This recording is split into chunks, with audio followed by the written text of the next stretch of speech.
ఈరోజు మొట్టమొదటిసారిగా అనంతపురం జిల్లాకు రావడం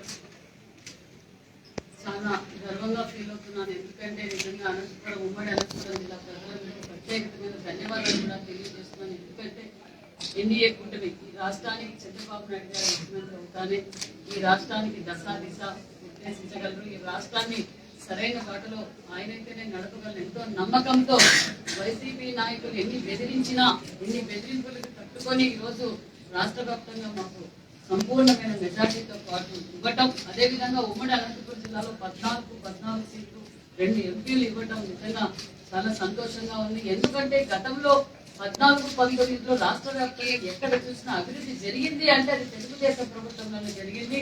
19 నుంచి 24 వరకు ఈ రాష్ట్రం ఏమైపోయిందో ప్రజలందరికీ తెలుసు. అదే విధంగా ఈ రోజు ఎక్కడికి వెళ్ళినా గతంలో మేము ఎన్నికల్లో కూడా చూసాం.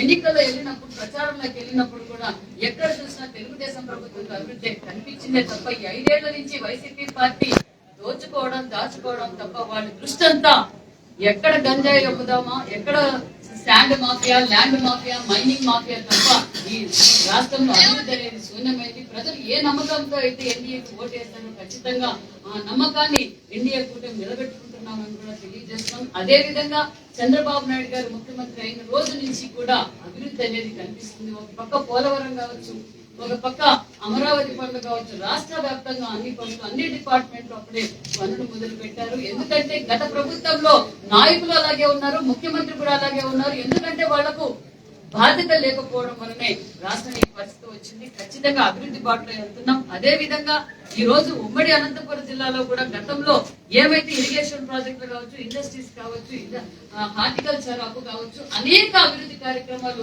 ఉమ్మడి ఎందుకంటే చంద్రబాబు నాయుడు గారికి కూడా ప్రత్యేకమైన ఇంట్రెస్ట్. ఎందుకంటే ఇది కరువు ప్రాంతం, సాగునీరు తక్కువ ఉద్దేశంతో ఆ రోజు కృష్ణా జలాన్ని తీసుకొచ్చిన అపర భగీరథుడు మన చంద్రబాబు నాయుడు గారు. అదే విధంగా ఇప్పుడు కూడా అనంతపురం జిల్లా అందరూ ఎమ్మెల్యేలు ఎంపీలు కలిసి ఖచ్చితంగా మంత్రులు అందరం కలిసి అభివృద్ధి బాటలో తీసుకుపోతాం. అదే విధంగా నాకు కూడా మొట్టమొదటిసారిగా ఎమ్మెల్యే వాళ్ళు మొట్టమొదటిగా ఎంపీగా కొత్త యువతకు అవకాశం ఇచ్చారు చంద్రబాబు నాయుడు గారు. నాకు కూడా BC welfare and handlooms and textiles minister గా కూడా నాకు బాధ్యత ఇచ్చారు. నిజంగా చూస్తుంటే గత 14 నుంచి 19లోనే BC residential schools, BC hostels అన్ని నిర్మాణం జరిగాయి. ఈ 5 సంవత్సరాల్లో 2 స్కూల్స్ తీసుకొచ్చారు. అలాగే కాకుండా ఎక్కడ చూసినా బీసీ భవన్లు 2014లోనే మేము 19లోనే శాంక్షన్ చేశారు. కానీ ఆ బీసీ భవన్లు కానీ బీసీల పార్టీ నా బీసీలు, నా ఎస్సీలు, నా బడుగు బడిగిన వర్గాలు అని చెప్పి 19లో ఓటు వేయించుకున్న జగన్మోహన్ రెడ్డి గారు బీసీల ద్రోహి, బడుగు బడిగిన వర్గాల ద్రోహినే చెప్పాలి. ఈ రోజు పూర్వ వైభవం బీసీలకు కావచ్చు, బడుగు బడిగిన వర్గాలకు ఏదైతే 14-19లో ఏదైతే గౌరవంగా అన్ని రంగాలను మేము ఎలాగైతే అభివృద్ధి చేస్తాం, ఇప్పుడు ప్రణాళిక కూడా చంద్రబాబు నాయుడు గారు మాకు దశా దిశ నిర్దేశించారు. ఖచ్చితంగా మీరు బాధ్యత పెరిగింది, మీరు బాధ్యతగా అందరూ వ్యవహరించాలి. ఎందుకంటే ప్రజలు చాలా ఇబ్బందుల్లో ఉన్నారు, ప్రజలకు ఎప్పుడు అందుబాటులో ఉండాలని తెలియజేశారు.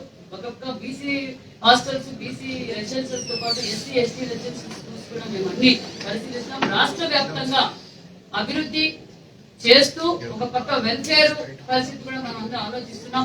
రాష్ట్రం ఈ రోజు అప్పుల కూట్లో కూలిపోయింది. చంద్రబాబు నాయుడు గారు, నరేంద్ర మోడీ గారి ఆశీర్వాదంతో మన రాష్ట్రాన్ని అభివృద్ధి బాటలో తీసుకెళ్తామని కూడా తెలియజేస్తున్నాం. అదే విధంగా ఈ రోజు నాకు ఇచ్చిన బాధ్యత కూడా ఆల్రెడీ అన్ని స్కూల్స్ ఇన్స్పెక్షన్స్ జరుగుతున్నాయి. అన్ని గత 5 సంవత్సరాల్లో హాస్టల్స్ పరిస్థితి అయితే మరీ దారుణమైన పరిస్థితి. ఎందుకంటే మెయింటెనెన్స్ కూడా ఇవ్వలేని, డైట్ బిల్ కూడా ఇవ్వలేని ప్రభుత్వం ఏదంటే వైసీపీ ప్రభుత్వం, గత ప్రభుత్వం అని చెప్పాలి. తక్షణమే మనం అన్ని చర్యలు తీసుకుంటున్నాం. ఖచ్చితంగా బడుగు బడిగిన వర్గాలకి గౌరవించి అన్ని రంగాలను మనం ముందుకు తీసుకెళ్లే విధంగా కూడా ప్రయత్నిస్తాం. ఇసుక ఈ రోజు రాష్ట్ర వ్యాప్తంగా మన 5 సంవత్సరాలుగా ఇసుక మాఫియా, సామాన్యమైన ప్రజలు ఇసుక తీసుకోవాలన్నా కూడా ఇసుక కనీసం ఎవరైనా చనిపోతే ఒక సమాధి కట్టుకోవడానికి కూడా భయపడ్డారు.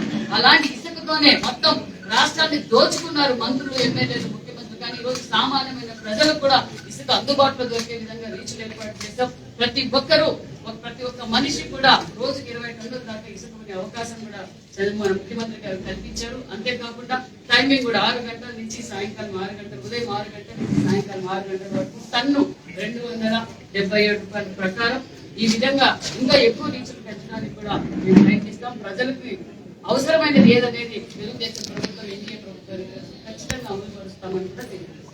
ఈ మధ్యన మీరు బీసీ హాస్టల్స్ కొన్ని పరిశీలించారు. అక్కడ ప్రధానంగా ఈ 5 ఏళ్లలో ఎలాంటి వైఫల్యాలు? బాధ్యత లేకపోవడము, వాళ్ళకి కావాల్సిన వసతులు ఏంటి ఏం కదా అని కూడా పట్టించు. రాజు బాగుంటే రాజ్యం బాగుంటుంది, మరి రాజే బాగాలేకపోతే రాజ్యం ఎలా బాగుంటుంది చెప్పండి. బాధ్యత లేకపోవడం.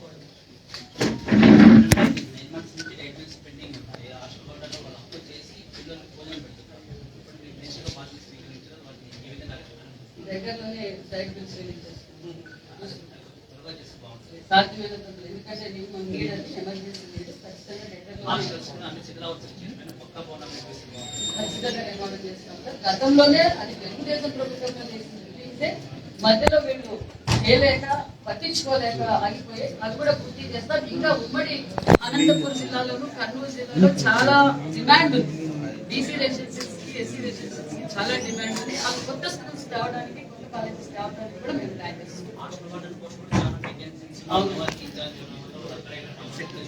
అవును, నిన్న రివ్యూ తీసుకున్నాం. ఉన్నత అధికారులతో మాట్లాడి, సార్తో కూడా మాట్లాడి అది కూడా మేడం సీట్లు పెంచే అవకాశాలు ఏమన్నా విద్యార్థులకు పాఠశాల? ఇప్పుడు సీట్లు పెంచే అవకాశం లేదండి. నెక్స్ట్ ఇయర్ కి మనం స్కూల్స్ పెంచుతాము, సెక్షన్స్ కూడా పెంచుతాము.